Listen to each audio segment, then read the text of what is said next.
मेरी ज़िंदगी ने मुझे यही सिखाया कि मेहनत करोगे तभी उसका फल मीठा मीठा मिलेगा। बहुत कुछ पा लिया है मेहनत से और बहुत कुछ पाने की अभी ख्वाहिश है।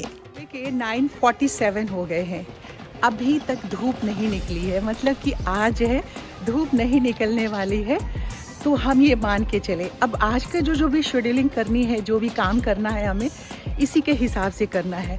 कल से ये सोचा हुआ था कि आज धूप निकलेगी, संडे है, तो जो सर्दियों के कपड़े हैं उसे निकाल के धूप दिखाऊंगी। इस तरीके से मौसम जैसे बदल जाता है ना, तो उसी हिसाब से आपकी जो काम की शेड्यूलिंग होती है वो भी बिल्कुल बदल जाती है। तो अब आज तो वो गर्म कपड़े निकालूंगी नहीं, तो कुछ और काम करेंगे। फ़िलहाल तो मैं घर से बाहर हूँ और कहीं काम से जा रही हूँ। हमारे यहाँ जो कॉलोनी में, मैं कॉलोनी तो नहीं दिखाऊंगी, बट हाँ हमारी कॉलोनी में यहाँ पे फ्री शुगर चेक होता रहता है। लास्ट ईयर भी मैंने कराया था, आप सबको बताया था, और इस साल भी अभी हो रहा है यहाँ पे सबके। तो मैं बिल्कुल नॉर्मल हूँ, 85 है मेरा, और मैम है सारे उनके देख रेख में। हाँ डॉक्टर सोनिया रावत। हाँ, अच्छा मैडम रावत, ओके। हाँ, तो ये मैडम सोनिया रावत जी हैं, इन्हीं के देख रेख में, इन्हीं के संरक्षण में सारा कुछ हो रहा है। डॉक्टर साहब, ये कब से आप यहाँ पे इस कॉलोनी में कब से करवा रहे हो और ये फ्री चेकअप? ये रेगुलरली चलता रहता है। 2016 से हमारा समर्पण ट्रस्ट ऑर्गेनाइजेशन है, उसके थ्रू हम अवेयरनेस कैंपेन्स करते हैं। बहुत सारे, जैसे आपने देखा कि हमारे शंभू जी जो है इलेक्ट्रिशियन है, हमारे प्लम्बर हैं, हमारे मेनली गार्ड्स हैं, हमारे मेनली मेड्स हैं, हमारे लेबर्स हैं, जो कभी डॉक्टर के पास जाते नहीं है, बिकॉज रोटी कपड़ा और मकान उनकी प्रायोरिटी है। उसके ऊपर हेल्थ अवेयरनेस तो है ही नहीं ना ma'am. So that is very important कि हम इनको अवगत कराएं। अभी पिछली बारी हमने कृष्णा को पकड़ा था, उसका बहुत ज़्यादा था शुगर, तो अब धीरे धीरे उसका नॉर्मल हो गया। तो that way it is very important कि इन लोगों को, अभी जैसे शंभू जी का बहुत हाई है अभी, अब शंभू जी को पकड़ेंगे तो शंभू जी को क्यों फिर शंभू जी कैसे हाई हो गया?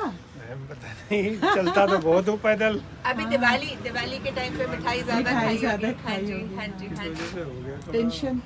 ठीक है ma'am, thank you ma'am. Last year मैंने भी करवाया था, मैं बहुत पिछले सालों से तो नहीं देख पाई, बट लास्ट ईयर मैंने देखा था और मैंने भी कराया। मैम भी रेगुलरली डू समथिंग और the other every Sunday ma'am. Thank you so much. Okay ma'am, okay ma'am, Akhilesh करवा लो। Thank you ma'am. बहुत ही सराहनीय ये कदम है डॉक्टर रावत का, जो यहाँ पे ये करवा रही हूँ, क्योंकि उन्होंने सही बात कही कि जो हेल्पर्स हैं, जो कॉलोनी में ऐसे काम करने वाले लोग हैं, वो उन्हें चक्कर आ रहा है, उन्हें परेशानी हो रही है, कभी अवेयर नहीं होते हैं। और जब इस तरह का चेकअप होता है तो फिर अगर शुगर निकलता है तो फिर डॉक्टर साहब उनके ट्रीटमेंट के लिए भी उन्हें सलाह देती हैं, मेडिसिन वगैरह लिख करके देती हैं। तो ये एक बहुत ही सराहनीय कदम है, और ख़ास करके इन लोगों के लिए जो ग्रेड 4 में वर्क करते हैं, उनके लिए फ्री ऑफ कॉस्ट ये सारी सुविधाएं उन्हें मिल रही हैं। फ्रेंड्स, आप ये सब मत कहिएगा कि आजकल मैं इस तरह के ऑनलाइन परचेजिंग के पीछे पड़ी हुई हूँ, ऐसा कुछ भी नहीं है। पिछले दिनों आप सबको मैंने पैकेट दिखाया था दीपावली के आसपास में, कि कुछ दोहर, मतलब बहुत बड़ी कंपनी से मैंने मंगवाया था, सेल में अभी वो चल रहा था। तो दोहर देख करके आपको पता लग जाएगा कि ये किस कंपनी से मंगाया है। मैं किसी कंपनी के बारे में नहीं कुछ कहना चाहती हूँ, बस ये है। तो मैंने हर कमरे के लिए ये दोहर मंगवाया था, 4 दोहर मंगवाए थे मैंने। तो 2 दोहर मैंने यूज़ किया था, एक अपने कमरे में रखा था और एक दूसरे कमरे में।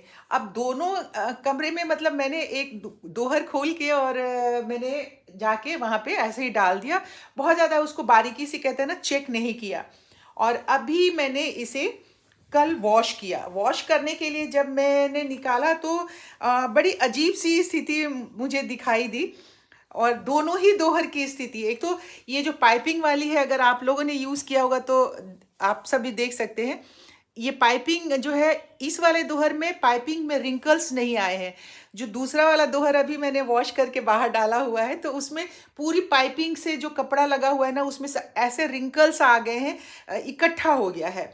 अब ये वाला आप देखिए कि एक वॉश किया है, इसमें इतने रेशे सारे निकल आए हैं, और ये देखिए इतना, मतलब अनटाइडी इस तरीके से ये स्टिचिंग की हुई है, सारी स्टिचिंग जहाँ जहाँ से पाइपिंग की हुई है खुल गई है।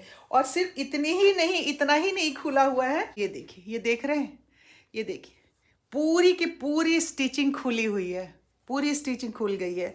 अंदर का सारा सामान मटेरियल जो है वो सब कुछ दिख रहा है और बहुत महंगा। मतलब आप अगर देखेंगे ऐड तो आप देख करके देखिएगा। तो ये सब जो है ना, बहुत बार हम सब जो है ना इस तरह के शिकार हो जाते हैं ऑनलाइन ख़रीदने के बाद में। तो किसी भी चीज़ पे इतना फेथ हम कर लेते हैं। तो अगर आप इस कंपनी से दोहर ख़रीद रहे हैं तो देख लीजिएगा कि, क्योंकि दो दोहर मैंने यूज़ किया है इसका निकाल करके, और दोनों ही दोहर इतने ख़राब स्थिति में निकले हैं कि आपके सामने उदाहरण है, देख लीजिए। अगर आप सब ने भी इस कंपनी का दोहर ख़रीदा होगा, हालांकि इसके बेडशीट्स मैंने लिए हैं, बहुत सारे बेडशीट्स एक साथ में नहीं, कम से कम 7-8 बेडशीट मैंने लिए हैं, हर कमरे के लिए 2-2 3-3 लिए हैं। वो चादरें सारी अच्छी निकली हैं, पर ये जो दोहर है यही सारा ख़राब निकला। तो अब क्या कह सकते हैं, अब इसी को बैठ करके सारी जो है इसकी स्टिचिंग मैं ठीक करूँगी। डबल शेडेड वाला था इसलिए मैंने ले लिया था, एक तरफ ऐसे था, एक तरफ ये प्रिंट था, और दूसरा वाला जो है उसमें भी ऐसा ही था। खैर चलिए, आप सब अगर यहाँ से ख़रीद रहे हैं तो थोड़ा अलर्ट होकर के खरीदिए। बाय फूड एक चैनल है, जिन्होंने मतलब जो हमारे सब्सक्राइबर हैं, तो उन्होंने मुझसे पूछा कि सरिता जी आप अपने एक्वेरियम को दिखाइए और इसकी क्लीनिंग दिखाइए। एक्वेरियम जो है नेचुरल प्लांट से बना हुआ है हमारा, और इसकी क्लीनिंग नहीं होती है। पहले जो मेरा आर्टिफिशियल एक्वेरियम था ना, उसमें क्लीनिंग होती थी, और वो 2 महीना के बाद, मतलब जनरली 2 महीना के बाद करवाना चाहिए, पर हम 6 महीना पे करवाते थे क्लीनिंग या करते थे। पर ये है ऑर्गेनिक है, बिल्कुल सारे नेचुरल प्लांट है, तो इसको क्लीनिंग करने की ज़रूरत नहीं होती है। एक बार खर्च थोड़ा ज़्यादा लगता है। ये वाला भी जो बड़ा वाला एक्वेरियम है, ये भी बिल्कुल नेचुरल प्लांट्स के साथ बना हुआ है। आपको नज़दीक से दिखाती हूँ, देखिए सारे नेचुरल प्लांट हैं। इसी से फूड भी ले लेती हैं मछलियाँ। आप अगर किसी दिन भूल जाएं या कहीं बाहर आप जाते हैं तो ये देखिए सारा नेचुरल फूड है, नेचुरल इसमें है, इसी से फूड लेती हैं वो। दूसरा वाला भी आपको, हमारा दूसरा वाला एक्वेरियम, 2 एक्वेरियम है मेरे पास, एक एंट्रेंस पे लगा हुआ है और एक वास्तु के हिसाब से उत्तर दिशा के कॉर्नर पे लगाया हुआ है। तो दोनों ही नेचुरल प्लांट्स हैं। आपको नज़दीक से दिखाती हूँ, ये देखिए मछलियाँ सारी नेचुरल हैं जो इसी से फूड लेती हैं, तो क्लीनिंग करने की ज़रूरत नहीं होती है। तो मुझे लगता है कि आपकी बहुत उत्सुकता थी एक्वेरियम को जानने के बारे में, वो मैंने आपको दिखा दिया। अब दोस्तों उसके बाद तो कोई ज़्यादा मेरा काम हुआ नहीं, और अब रात हो गई है बहुत ज़्यादा। बैठे बैठे आकाश का फ़ोन आ गया था, उससे बातें करते करते निकल गया समय बहुत लंबा वाला। तो अभी रात के 11 बज गए हैं और अब मैं सोने की तैयारी कर रही हूँ। तो दोस्तों ये छोटा सा वीडियो है, अगर पसंद आया है तो इसे लाइक कर दीजिए। चैनल सब्सक्राइब नहीं किया तो सब्सक्राइब कर लीजिए, शेयर कीजिए। कल आपसे होती है मुलाकात, तब तक आप सब अपनी सेहत का बहुत सारा ख्याल रखिए। गुड नाइट, बाय बाय, नमस्ते।